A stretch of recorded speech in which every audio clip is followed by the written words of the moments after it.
Okay, it has been a good morning.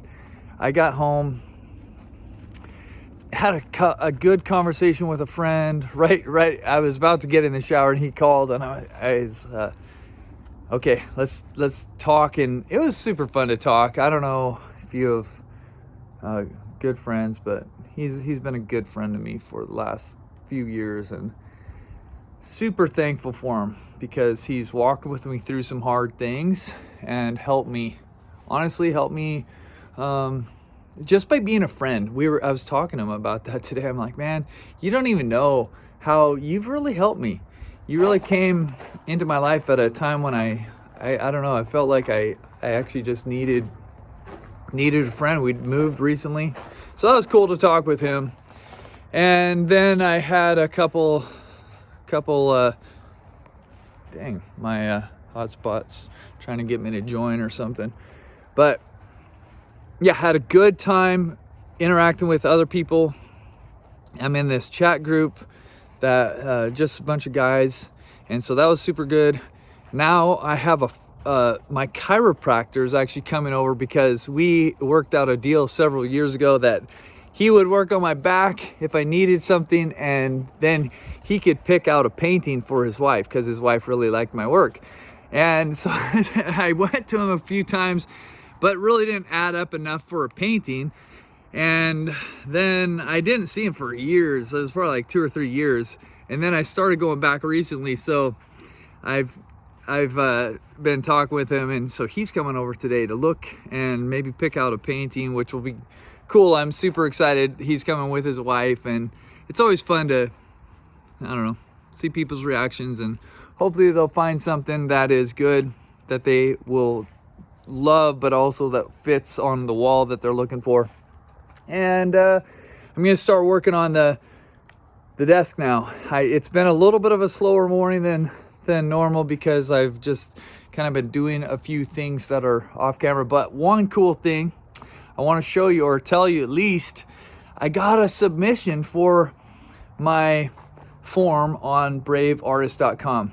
So, and I realized, like, I might need to have 2 forms. I might need to divide people into 2 camps. Like, are you a person who wants to paint, or are you somebody who you're an artist or a creator and you want to develop a course? Because it's I think that I might end up confusing people, and they might fill out the form that is intended for people who want to create a course. Like, I think this guy, he just wants to paint regularly. Like, show me, how I can be consistent in my painting effort, which I'm super happy to do, but it wasn't the actual intention of that form. So I'm thinking I might need to do something on the site to help divide people into the camp that they would want to actually be part of. So anyways, let's get going on the day. Okay, no. We are here, and this is the painting that we're kind of thinking about might work. Now, so this is my chiropractor, and we've been trading. He's been working on my back for years. Like, this started a long time ago, right? But we're finally at the place where I think we have a good solution for my payment for at least some of the work. So anyways, thanks guys, appreciate it. Something else I just thought of. I was on Instagram this morning. I came across a reel from a dude who said he had given up his art dream until he was in his 40s, and he just picked it up this last year. And it was a really cool reel that I watched, and I was kind of encouraged and inspired by it, because I'm thinking, this is what it's about. This is why I'm doing this too. It's because he'd never given up on that dream completely, but he let it sit, and it had temporarily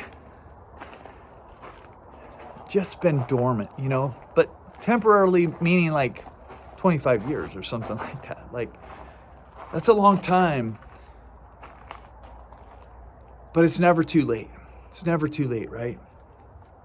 And so what I loved about it is he's going, You know, the reason I picked up this art again is because I wanted the people around me to know what was inside of me.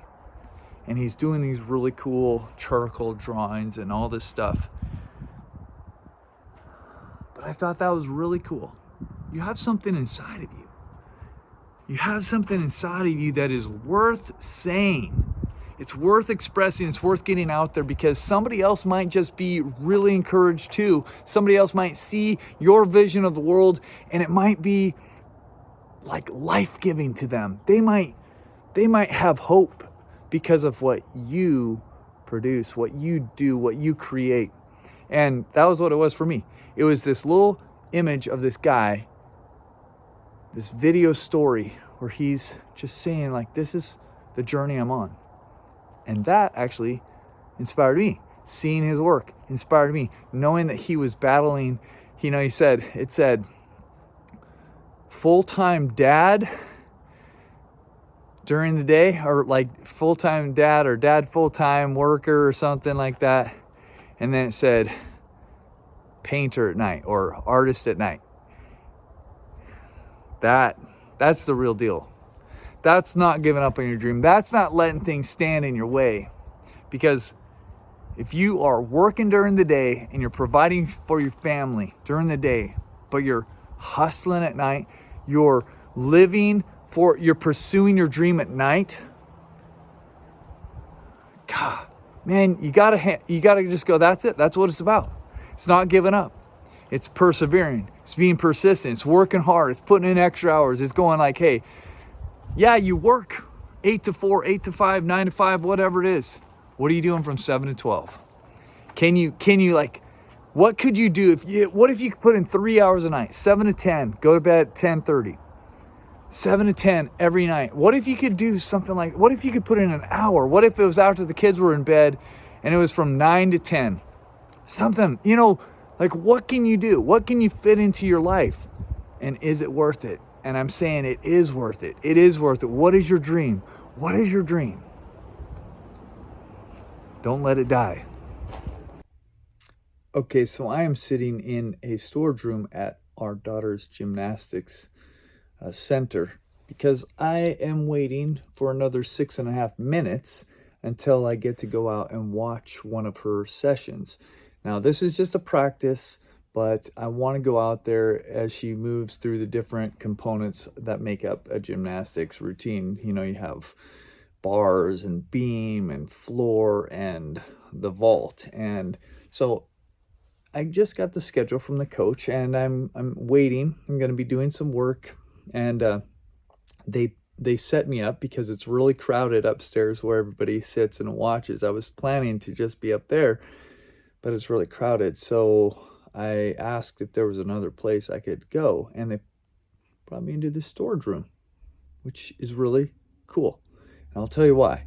Because it made me think about resources. You know, there's a lot of stuff in here. You can see some of it. There's a lot more. It's like miscellaneous, right? Lots of shirts and uniforms and pillows and, packaging and music and speakers and baby seats and all sorts of stuff, TVs. And because why? They use each thing for different reasons. They need to bring out their guitar when they have a party. They need to bring out their TV when they do this. They have a computer to do something. They have sweatshirts that they sell. They have team uniforms. You know, everything has a purpose. But if you came in here, you might not always necessarily know, well, what's the purpose for this? This seems kind of random. This is what's so cool. 2 things. 1, you are full of resources. You've been through so many things in your life. You've had so many different experiences, so many different challenges, so many setbacks, so many joys, so many great experiences, so many victories, so many losses. You've gone through so many things. And I bet that when you've gone through some of those things, you've thought, I don't know what this is for. I don't get it. And it might not make sense. It might be even like it's just sitting on a shelf, like it's like that over there, and it's just sitting on a shelf right now, and you're not even sure why you went through it or what the good that could ever come out of that was or is or will be. But this is what I believe. One, I believe that there is a God over everything. And I don't believe that anything is on accident. And those experiences are resources in your life. They are things that you can look back on and draw from. My brother has told me before that your greatest pain can become your greatest source of strength. And your greatest pain can also be the greatest source of strength for somebody else. I'm really thankful to have been brought out of my own addiction, my own, just darkness. And I live a life that for many, many years, I didn't even know it was possible. Like I wasn't completely hopeless, but I had given up so much hope because I just could not free myself. But that struggle, that hardship, that trial in my life now allows me to understand other people and offer them hope. And I have a group of guys that I am in a chat group with, and basically I see some of that thing that I didn't understand at all. Like I couldn't figure out, like, why is this happening? Why do I feel so hopeless in this? Why is it taking so long for me to get out of this bondage? And now I look at it and I think, oh, I have better understanding of other people's pain. I have better understanding of what it is like to be stuck and not be able to see a way forward. And so I can see a little bit more now how that sorrow and that loss and that hardship is a resource now for me that I can draw on to help somebody else.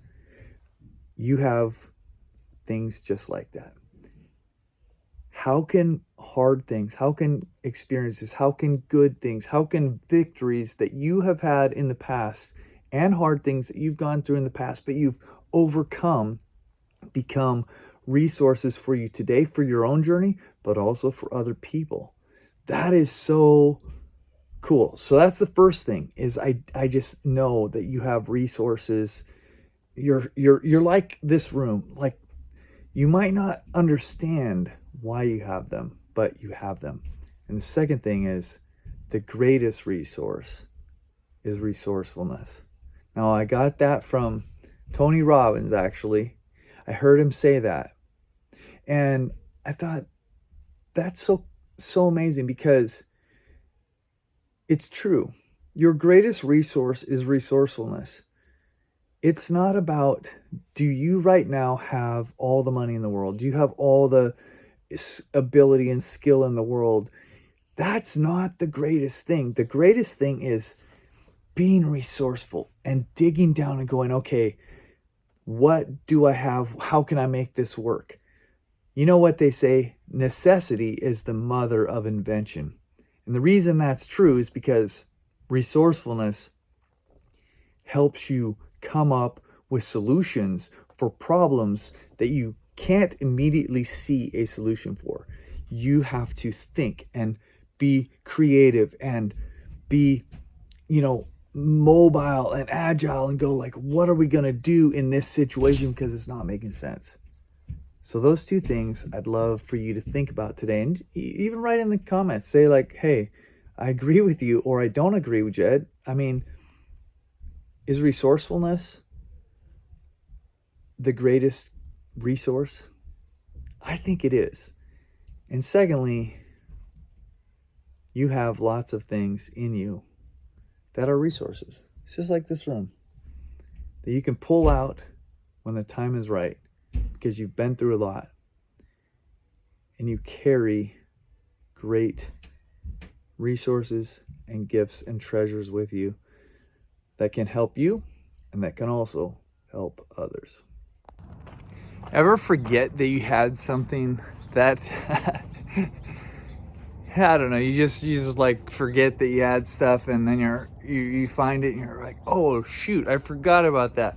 So we moved from our old studio, maybe like 2 months ago, 3 months ago or something, and brought 80% of it, 90% of it in. Actually, it wasn't even that long ago. It was probably a month ago. But the rest I had in this trailer. And it wasn't that much stuff. Like you can see, it's just big items like this desk and a few things like that wasn't like, I don't know, just big items back there.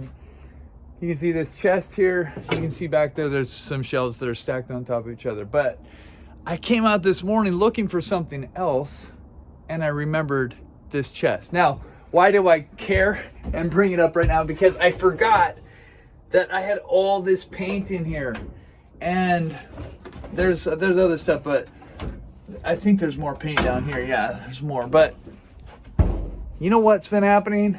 It's been getting cold and it's been freezing, and this just hit me. I'm like, oh no, my paint is going to freeze if I don't bring it in.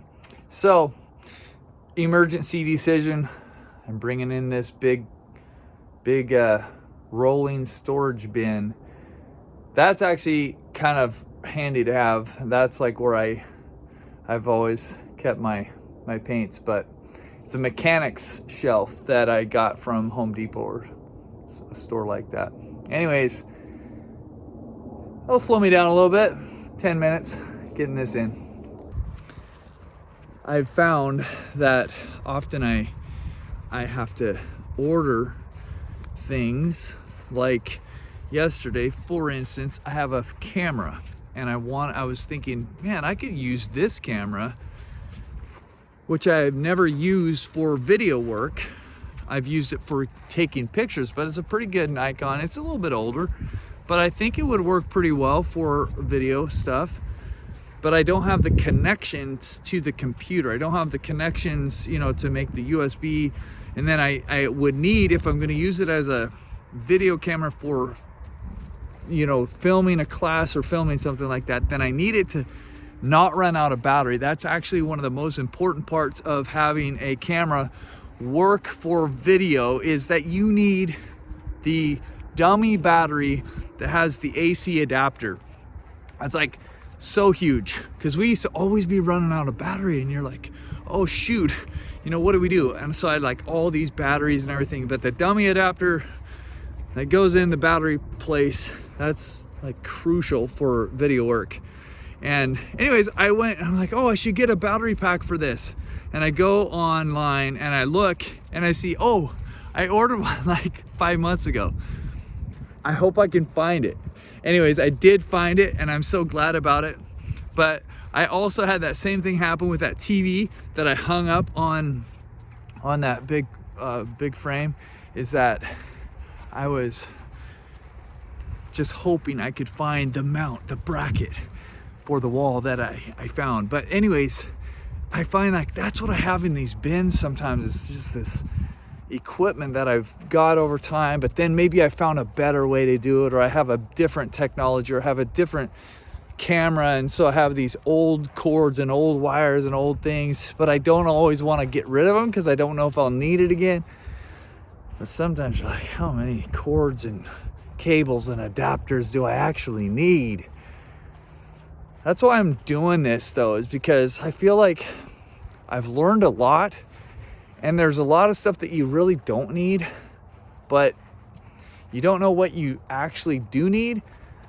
So yesterday I started putting together an Amazon shopping list, because there are these things that I've purchased over the years. And I'm like, yep, this is one of those things that needs to be on the list. So anyway, it's good to be outside. It's good to look around, see the beauty around you, and let your soul be glad for a minute. Hoo-wee, it's cold out. I'm home now, got back from gymnastics practice, and one of the thoughts that I have, I kind of wish that I would have taken a video there when I was down on the floor watching our daughter, because what stood out to me was nobody sees the hours and hours and hours and hours and hours of practice that it takes to get even reasonably good at these very hard skills. Like gymnastics is, way beyond me. I mean, I've never once successfully done a flip and landed on my feet, even on a trampoline, which isn't saying much because I know a lot of people can, but I'm just saying, for whatever reason, we didn't have a trampoline growing up and all that kind of thing, so it wasn't like I practiced all the time. I hardly ever practiced, but as an adult, I've tried and I've never actually successfully landed. I can do a flip over, but that's a very simple skill, and it still takes effort and time and practice. And in gymnastics, you've got like very complex and precise movements that these girls are doing. And it amazes me when you watch them at a meet, because you just think, oh my goodness, like, wow, they're so good. But it's hours and hours and hours of disciplined, focused practice. And I think there's a lesson for us, for all of us, because we've all heard, we've all been there, we've all seen that, we've all heard the stories before of how much practice it takes. But it's kind of like the follow-up to, what's your dream? What do you really want to do? Don't let your dream die. But when it comes down to it, the nitty-gritty, how hard are you willing to work? How hard are you willing to work and practice your craft and go for it when you don't have anybody there to cheer you on, when it's practice, it's just practice. Maybe you're practicing all by yourself. Maybe it's late at night and you've worked a long day and you still have, you have a goal and you're wanting to get better at something, or you're wanting to pursue something, so you're putting in the extra hours. That's kind of what it takes, right? But it's hard when you don't have the encouragement. It's hard when you maybe lose sight of the goal, or you think that you can't do it, or you lose heart, you get discouraged. But what can you find deep inside? Is your dream big enough? Is your goal big enough?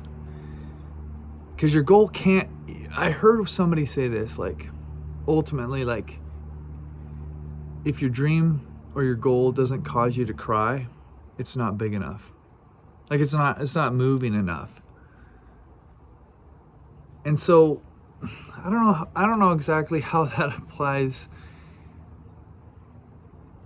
And I can't remember if I told you this story about this. I saw a clip today about a 40-something-year-old guy who just had picked up painting, but his reason he was doing it at this time, because it had been a dream that he'd had from when he was a kid, but he hadn't done it. But he had these desires deep inside of him, and what made him pick it up. So whether you're 40 or 17 or 70, what caused him to pick it up was he did not want the people around him to not realize like what was in his heart. And, maybe thinking about you pursuing your own goal, maybe it's not enough, but maybe thinking about for your kids, like I know for me, our daughter's watching me. I was able to come alongside her tonight when she was having a hard time doing her last pass. She's very good and gifted at what she does, but she has had a couple times recently a mental block that has prohibited her from being able to do this, complex, I don't even know what it's called, tumble, backward, flip, whatever it is. But it's all mental. But I was able to come alongside her tonight, sit down next to her while she was waiting for her turn, her last turn. She had failed in doing it. She'd kind of like been too scared to try all the times before this. And I just sat there and I just shared encouragement with her. And I spoke words of courage into her heart. That was what my goal was just to say, like, you can do this. I can do all things through him who strengthens me. Be strong and courageous, for the Lord your God is with you. These things that have meant so much to me as I face my fears. And so for me, it's very real. Like, what am I passing on to my daughter? What am I passing on to my friends, my wife? How am I providing for them? Like, if I don't go for it, if I don't do my best, how is that going to impact them? What is my daughter's perception of whether she can pursue her own dream, her own goal? How is that affected by me either pursuing or not pursuing? How hard am I going to work? And how is that going to affect her and her work ethic, right? Because what I say is one thing, but what I do, that speaks a lot louder. And it's the same thing for you. What is the goal behind the goal? Like, we need to be living for something that can help us wake up in the morning with joy and with eagerness to say, whatever it takes, whatever the cost, whatever it is, it's worth pursuing. It's worth pursuing. So this isn't to say stop dreaming. This is maybe saying even dream bigger. Think beyond yourself. What could you do for other people when you pursue what would be mutually beneficial? Like, for you to be fully alive, how would that affect the people around you, the people that you love? How would it help them also to live fully alive? That's when you start thinking about it. You start thinking, I could cry about that because I want my wife to pursue her dreams too. I want to give her the opportunity. I want to be able to encourage her. I want my daughter to be able to dream about gymnastics and say, I can do it. I'm going to do my best no matter what, because they see it in me. I want them to see it in me and be encouraged in their own life. What about you? That's something to think about. I want you to be able to see it in me too. I want you to be able to see it in me because I know that some of you may not have grown up in a place that encouraged you at all. I've had so many conversations that have been sad. They've broken my heart because I see people. I've heard it from guys, I've heard it from ladies, I've heard it from younger people, I've heard it from very elderly people who are finally making the choice to pick up their creativity again. And sometimes it was not even just like not encouraged, but it was actually discouraged. One story was a lady who said her dad, she used to show her paintings to her dad when she was a kid. And one time, she'd be so excited about her drawings and her paintings, and she'd bring them to him. And one time he just said, do you want me to just say something nice? Or do you want me to tell you the truth? And she said, well, I want the truth, I guess. And he just said, you're no good. Like, you might as well just stop. And that completely shut down her dream, her desire, her belief that she even could do art. Isn't that crazy? And it wasn't until years and years later. But that was where I stepped in and I'm like, I'm so glad you're sharing this, because that's why we're doing what we're doing. That's why Acrylic University is here, because we want it to be a home for you to be encouraged. Like, you can be a kid again here and you can just say, go for it. We want to be that family around you that says, go for it. And that's what I want to do with Brave Artists too. Where are you at? Do you have those people in your life that can say, go for it, you can do this, you got this, don't give up? Because you matter. Your dreams matter. Your creativity matters. Who you are matters. Whatever is in front of you, it's not too big. You can do it. Let's keep it up, guys. I'm super, super thankful to be on this journey with you. And with that, I think I'm going to go inside, say goodnight. We'll see you in the morning.